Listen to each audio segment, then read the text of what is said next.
بچے کے لیے یا اپنی بچی کے لیے جب آپ انتخاب کریں تو اس میں اس کے حسب، نسب، تربیت، خاندان اور دینداری کو ضرور دیکھا جائے۔ اور بعض والدین اپنے بچوں کو اچھے رشتے تلاش کر کے دیتے ہیں، لیکن بچے چونکہ جوانی کے خمار میں ہوتے ہیں، وہ کہتے ہیں کہ دس از اوور لائف، تو ان بچوں کو بھی ان کی بھی یہ ذمہ داری ہے کہ وہ چیک کر لیا کرے کہ میرے ماں باپ نے اگر میرے لیے کوئی لڑکی دیکھی ہے تو وہ بہتر ہوگی، وہ بہتر ہوگی کیونکہ یہ میرے دشمن نہیں ہیں۔ پھر بسا اوقات بچے جلد بازی میں آ کر، لوگوں کی باتوں میں آ کر، اور آج کل ایک عجیب و غریب قسم کا سسٹم، ڈیٹنگ سسٹم چلا ہوا ہے، لڑکے لڑکیاں آپس میں بے حجاب ملتے ہیں، پھر ان کے آپس میں سیٹنگ ہو جاتی ہے، پھر ماں باپ کو، جب وہ ماں باپ جنہوں نے ان کو بچپن سے پرورش کی تھی اور وہ جناب ان کو وہ اگنور کر کے آگے نکل جاتے ہیں، تھوڑا سا آگے گئے، ابھی مہینہ نہیں گزرا، 15 دن نہیں گزرے، پتہ چلا جی کہ ان کی زندگی کے اندر واپس ایسا ڈاؤٹ پڑا گیا، تو پھر بھاگ کر پھر اپنے والدین کے پاس آتے ہیں، ماں باپ پھر بھی ان کو ایکسیپٹ کرتے ہیں۔ اس لیے یہ جو شادی کا بچے کے شادی کا جو سٹیج ہوتا ہے، یہ بڑا یہ ایک فیصلہ کن موڑ ہوتا ہے، اس کے اوپر آپ کی زندگی کی عمارت کھڑی ہوگی، اس کے اندر اسی کے اوپر آپ کی زندگی کا سکون آئے گا۔ تو اسی لیے نبی اکرم صلی اللہ تعالیٰ علیہ وسلم کی حدیث پاک ہے، اور اس حدیث کو امام ابن ماجہ نے سنن ابن ماجہ کے اندر نقل فرمایا ہے۔ وعن ابی امامہ رضی اللہ تعالی عنہ، حضرت سیدنا ابو امامہ رضی اللہ تعالیٰ عنہ اس حدیث کے راوی ہیں، عن النبی صلی اللہ تعالیٰ علیہ وآلہ وسلم، کہ حضور اعلیٰ نبینا علیہ الصلوۃ والسلام نے ارشاد فرمایا کہ انہ کان یقول مستغاث المؤمن بعد تقوی اللہ خیر لہ من زوجۃ صالحہ۔ حضور علیہ الصلوۃ والسلام نے ارشاد فرمایا کہ بندہ مومن کو تقوی کے بعد، تقوی دل کے نور کو کہتے ہیں، دل کی نیکی کو کہتے ہیں، باطن کی پاکی کو کہتے ہیں۔ حضور فرماتے کہ بندہ مومن کو تقوی کے بعد اگر اللہ تعالیٰ کی کوئی سب سے بڑی نعمت ملتی ہے تو وہ مل جائے تو وہ نیک بیوی ہے۔ وہ کیا ہے؟ نیک بیوی ہے، صالح بیوی ہے۔ کیوں؟ کہ جس جو خاتون کے ساتھ اس کا نکاح ہو رہا ہے، آگے اس سے اس کی نسل چلے گی، اور جس نیک بیوی کا اس نے انتخاب کیا ہے، نیک بیوی کے لیے کا اس نے اپنا لائف پارٹنر کے طور پر چنا ہے، تو وہ ان بچوں کی تربیت بھی نیکی کی صورت میں کرے گی، اچھے انداز میں کرے گی۔ اور حضور علیہ نبینا علیہ الصلوۃ والسلام نے فرمایا کہ نیک بیوی کی علامات بھی آپ نے بیان فرما دی، کہ فرمایا کہ اس کی علامات کیا ہیں، کہ ایک تو وہ شوہر کی فرما بردار ہو، دوسرا شوہر کے گھر کا خیال رکھے، تیسرا اس کے بچوں کی پرورش، اس کی تربیت میں جو ہے وہ اپنا کردار ادا کرے، جس طرح کہ آپ کو بتایا گیا ہے کہ ماں کی جو گود ہوتی ہے یہ پہلی تربیت گاہ ہوتی ہے۔ اب اس تربیت گاہ سے تربیت پانے والا جو بچہ ہوتا ہے، وہ جب آگے نیکی کرتا ہے تو پھر والدین کے درجات بلند ہوتے ہیں، پھر وہ اس مقام پر وہ ماں پہنچ جاتی ہے بچی کو تربیت کرنے کے بعد، کہ بچہ جتنی بڑی جوانی کے اوپر پہنچ جائے، جتنے بڑے منصب پر پہنچ جائے، جتنا بڑا عالم بن جائے، جتنا بڑا صوفی بن جائے، جتنا بڑا عابد بن جائے، جتنا بڑا زاہد بن جائے، تو اسے یہی کہا جاتا ہے کہ تو نے اگر جنت تلاش کرنی ہے تو تمہیں تمہاری ماں کے قدموں میں ملے گی۔ کیوں؟ کہ اس نے تمہاری بچپن میں پرورش کی ہے، تمہاری تکالیف برداشت کی ہیں، تمہارا جو ہے وہ پیشاب تک وہ صاف کرتی رہی ہیں، تمہیں جب کھا نہیں سکتے تھے، معذور تھے، تو تمہیں کھلاتی تھی، تم جب بول نہیں سکتے تھے تو تمہارے اشارے اور تمہاری چیخوں اور تمہارے درد کو وہ سمجھ جاتی تھی۔ تو اس لیے فرمایا کہ جب بھی زندگی کا انتخاب کریں، اچھا یہ اسی صورت میں ہوتا ہے کہ آگے جا کے میں دوسری حدیث پیش کروں گا کہ ماں باپ کو اولاد کی کہ کس انداز سے ان کو تیاری کرنی چاہیے، تاکہ آگے جو ہے وہ یہ معاشرہ بنتا ہے، اس میں اخلاقیات آتی ہیں، اس میں کردار آتے ہیں، اس میں گھر آتے ہیں، اس میں معاشرت آتی ہے۔ تو نبی اکرم صلی اللہ علیہ وسلم نے فرمایا کہ تقوی کے بعد اللہ تعالیٰ کی سب سے بڑی نعمت اگر بندہ مومن کو کوئی نصیب ہو تو وہ کیا ہوتی ہے؟ فرمایا کہ وہ نیک بیوی ہے. نیک بیوی سے بڑھ کر اور کوئی اس سے جو ہے نہیں ہے. پھر آگے حضور نے فرمایا کہ نیک بیوی کی کیا کیا ذمہ داریاں ہیں. سرکار دو عالم صلی اللہ علیہ وسلم نے فرمایا، حضور نے فرمایا کہ ان امارہا اطاعتہ، کہ جب اس کا میاں اسے کسی کام کا حکم دے تو وہ اس کی اطاعت کرے. اچھا، اس سے آگے میں دوسری حدیث بھی پیش کروں گا کہ میاں بھی کیسا ہونا چاہیے تھا. میاں بھی یہ نہیں کہ سر بھی سوٹا پکڑ کے کھڑا ہوا جی قرآن حدیث ہی چاہے جی بیوی نو جناب سیدھے کر کے رکھے. لیکن ایک گل یاد رکھے، اس ملک میں بیوی پاورفل نہیں، لیکن یہ تربیت، یہ درس دینے کا مقصد کیا ہے کہ بیوی اور شوہر، دیکھیں ہم نے اس سے پہلے رائٹس آف پیرنٹس بیان کیے ہیں کہ بچوں کی کیا ذمہ داری ہے، والدین کے حقوق کیا ہے، پھر بچوں کی تربیت میں والدین کا کیا کردار ہونا چاہیے، یہ بھی ہم اس پر بھی تفصیل دے چکے ہیں. اب بیوی اور خامد کو آپس میں کس طریقے سے زندگی گزارنی چاہیے، بیوی اور خامد کے آپس میں کیا حقوق ہیں، ان کو جب آپ سمجھیں گے تو آپ کا گھر بھی بنے گا، آپ کا خاندان بھی بنے گا، آپ کا معاشرہ بھی بنے گا، آپ کے گھر میں سکون بھی ہوگا. اچھا، اس کے لیے اللہ تعالیٰ نے ہمیں عقل دی ہے، ہر ایک کو سمجھنے کی صلاحیت دی ہے. تو اس لیے اپنے گھر کے ماحول کو صحیح کرنے کے لیے جتنی بیوی کی ذمہ داری ہے اتنی شوہر کی ذمہ داری ہے. اچھا، اسی طریقے سے بیوی اور شوہر گھر کے اندر جب ان کی زیر تربیت بچے ہوں تو ان کو اس انداز سے وہ ٹریٹ کریں کہ ان کا کوئی عمل بچوں کے لیے ایگزامپل نہ بن جائے، کوئی گناہ کا عمل ان کے لیے ایگزامپل نہ بن جائے. مشکوٰۃ شریف کی حدیث ہے، نبی اکرم صلی اللہ تعالیٰ علیہ وسلم نے فرمایا کہ کل مولود یولد الا علی الفطرہ، کہ ہر پیدا ہونے والا بچہ فطرت اسلام پر پیدا ہوتا ہے، چاہے وہ کسی کافر کے گھر میں ہی پیدا کیوں نہ ہو. لیکن جب وہ بچہ شعور کو پہنچتا ہے، اس کے اندر سوچنے سمجھنے کی صلاحیت آتی ہے، تو سب سے پہلی چیز جو بچہ پک کرتا ہے، نبی پاک نے فرمایا وہ اپنے گھر کے ماحول کو پک کرتا ہے. والدین کے اخلاق سے بچے کے اخلاق کی بنیاد کھڑی ہوتی ہے، والدین کے کردار سے بچے اور بچی کے کردار کی بنیاد کھڑی ہوتی ہے، والدین کی صوم و صلات سے بچوں کے اندر جو ہے وہ اس قسم کا جو ہے وہ شعور پیدا ہوتا ہے. تو اپنے گھر کے اندر اس طرح کا ماحول پیدا کرنا یہ بیوی کی بھی ذمہ داری ہے، شوہر کی بھی ذمہ داری ہے، ماں کی بھی ذمہ داری ہے، باپ کی بھی ذمہ داری ہے. تو یہ اسی لیے فرمایا گیا کہ ماں باپ کو جو ہے وہ اولاد کے لیے کیا کر دیا گیا ہے، ایگزامپل بنا دیا گیا ہے. پھر اسی طریقے سے نبی اکرم صلی اللہ تعالیٰ علیہ وآلہ وسلم نے اسی حدیث کے آگے فرمایا کہ ان امرہا واطاعتہ، کہ وہ اس کی اطاعت کرے، وان نظر الیہا سرتہ، کہ جب جو ہے وہ فرمایا نیک بیوی سے بڑھ کر جو ہے وہ اللہ تعالیٰ کی طرف سے کوئی ایسا تحفہ اور انعام بندہ مومن کے اوپر نہیں ہے. فرمایا کہ جب وہ اس کا شوہر اس کی طرف نظر کرے تو وہ اس کی طرف محبت کی نظر کرے، اور بیوی شوہر کی طرف محبت کی نظر کرے، اور ایک دوسرے کے ساتھ اخلاق اور پیار کے ساتھ پیش ہے، اور گھر کے اندر کوئی ایسا ماحول پیدا نہ کریں جس کے اوپر بچوں پہ اثر پڑے. مثلا بیوی اور شوہر ایک دوسرے کو گالم گلوچ کر رہے ہیں، برا بھلا کہہ رہے ہیں، غیر پارلیمانی زبان استعمال کرنے سے ہمارے لوگوں کی بڑی عادت ہے، وہ بیوی نے پٹھی گال کرنا اپنی مردانگی سمجھتے ہیں. یہ ہوتا ہے یا نہیں ہوتا ہے؟ یا بیوی اپنے شوہر کو جناب یعنی اس کو جب تک برا بھلا نہ کہے تو اس کو روٹی حاصل نہیں ہوتی. یہ ایسے ہمارے گھروں کے اندر یہ ماحول پائے جاتے ہیں. یہ ہے تو سچ ہے لیکن کڑوا ہے. لیکن ہمیں سیکھنا ہے اس سے. دین رحمت ہے، اسلام رحمت کا دین ہے، کرم کا دین ہے، برکت کا دین ہے. تو نبی اکرم صلی اللہ علیہ وسلم نے فرمایا کہ جب وہ شوہر اسے جو ہے وہ اس کی طرف دیکھے تو وہ شوہر کو خوش کرے، اور پھر فرمایا کہ اگر شوہر کسی کام کے بارے میں قسم کھا بیٹھے تو وہ اس کو ضرور پورا کرے، یا بیوی کسی کام کے بارے میں کہے تو شوہر اس کے ساتھ کمپرومائز کرے. تو فرمایا کہ یہ جو ہمارے یہاں ایک مثال مشہور ہے کہ بیوی اور شوہر یہ گاڑی کے دو پہیے. یہ کیا ہے؟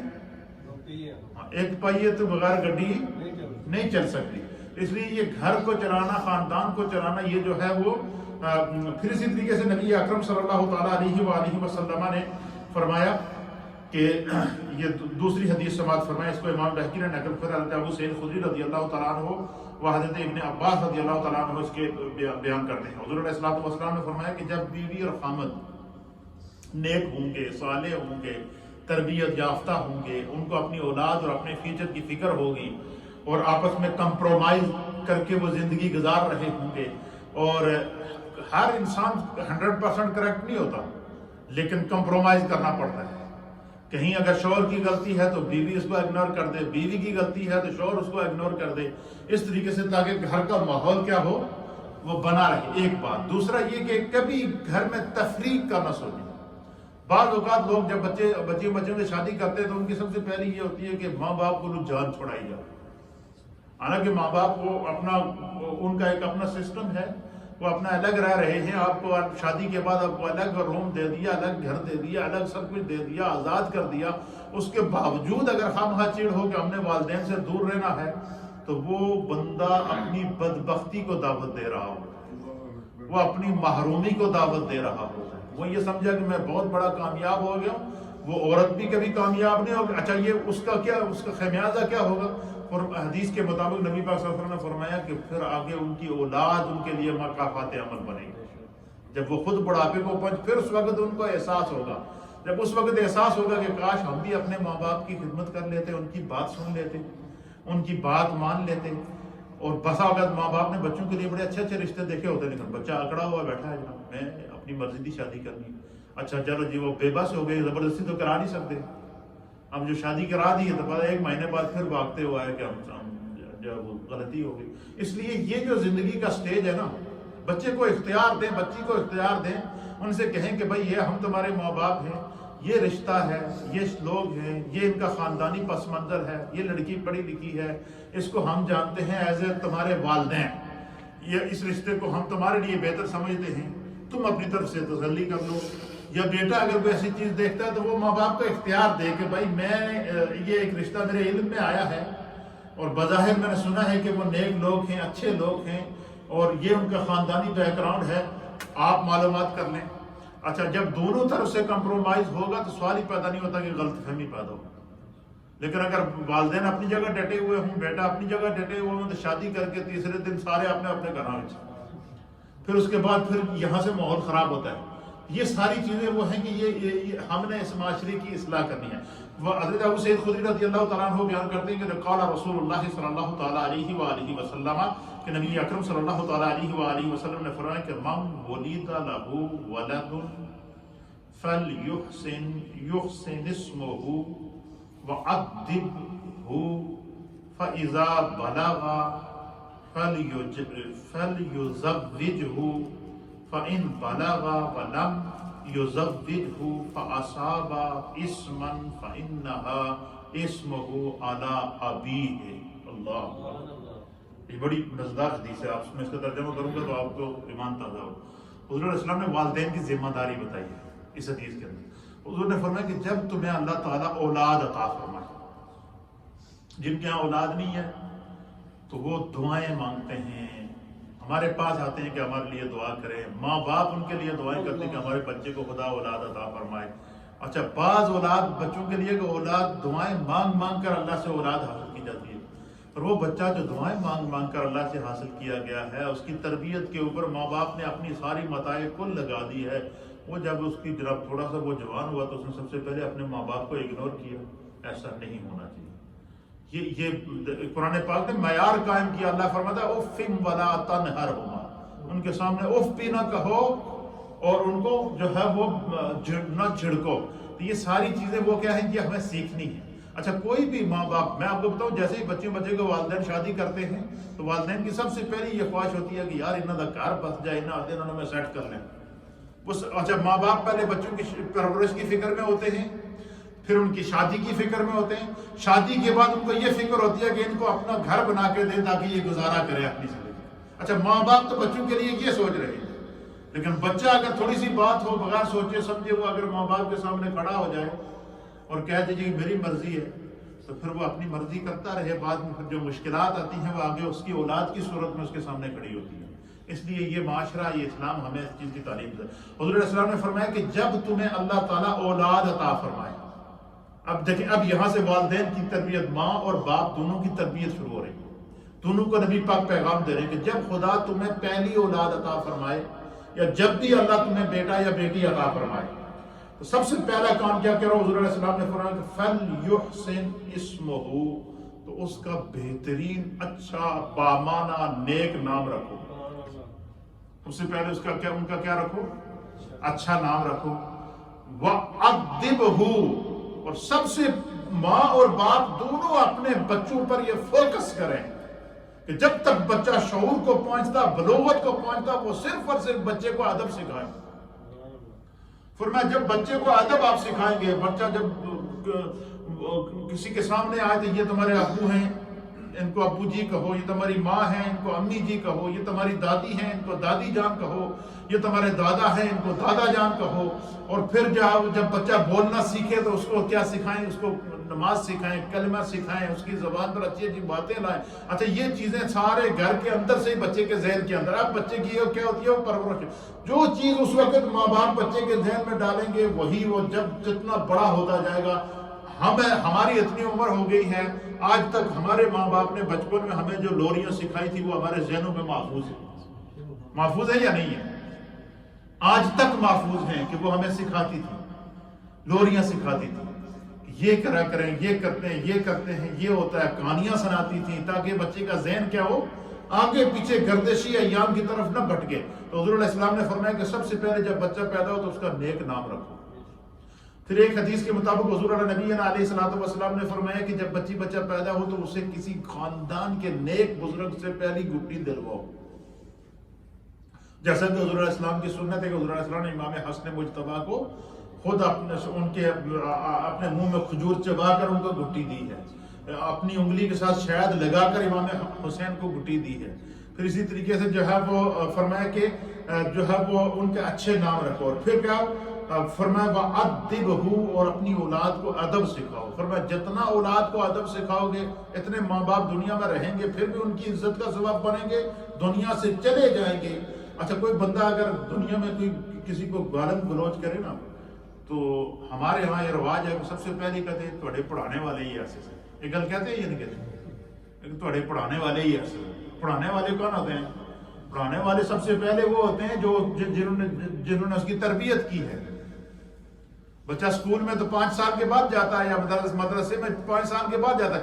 5 سال تک جو بچے کے ذہن میں جو چیزیں ڈالی گئی ہیں وہ ماں باپ نے اس کے ذہن میں وہ نقش کر دیا ہے. اس لیے حضور علیہ السلام نے فرمایا کہ اپنی اولاد کو ادب سکھاؤ، ادب سکھاؤ، ادب سکھاؤ.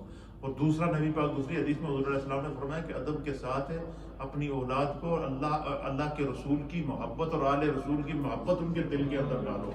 اس کا معنی کیا ہے؟ اس کا معنی ہے کہ پاکان امت کی محبت، اس کے انبیاء اکرام کی محبت اس کے ذہن کے اندر ڈالو، دین کی محبت اس کے ذہن کے اندر ڈالو، نیک اور صالح لوگوں کی محبت اس کے ذہن کے اندر ڈالو. فرمایا یہ بنیادی ذمہ داریاں ہیں ماں باپ کی. اور جب ان ذمہ داریوں سے وہ عہدہ برا ہوتے ہیں تو آپ یقین کریں پھر جب بڑھاپے کی زندگی آتی ہے تو سکون کی زندگی ہوتی ہے.